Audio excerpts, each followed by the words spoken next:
যে তারা counter attack বিষয়টা করতে গিয়েছিল সেটাই। নাহিদকে, কিন্তু তারা বুঝতে পারেনি যে নাহিদ আসলে বড় হয়ে গেছে, বিগ বার্ড, এখন সে আমাদের ক্রিকেটার, এক্স্যাক্টলি। তিনি মাথা দিয়েও বল করে। ফাহিম আশরাফ তো বাংলাদেশের কন্ডিশনে খেলে অভ্যস্ত। কিছুদিন আগে বিপিএল খেলে গেছেন।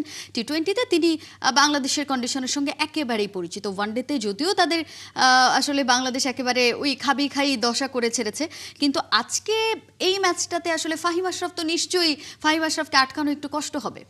ফাহিম আশরাফ তো আসলে আপনি লোয়ার অর্ডারে নামবে, তাকে নিয়ে আমি তাও তিনি অবশ্যই ভালো করবেন, বোলিংয়ে তার অভিজ্ঞতা আছে এবং মিরপুর তার কাছে হাতের তালুর মতন চেনা, তিনি বিপিএল খেলে গিয়েছেন।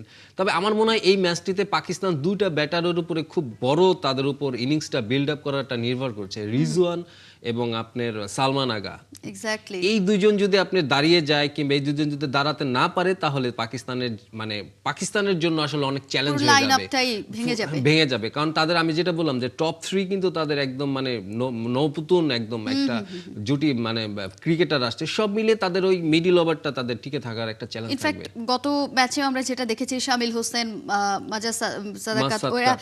এরা সবাই আসলে কেউই প্রত্যাশার যে পূরণ করার যে তারা কাউন্টার অ্যাটাক বিষয়টা করতে গিয়েছিল সেটাই। নাহিদকে, কিন্তু তারা বুঝতে পারেনি যে নাহিদ আসলে বড় হয়ে গেছে, বিগ বার্ড, এখন সে আমাদের ক্রিকেটার, এক্স্যাক্টলি। তিনি মাথা দিয়েও বল করে।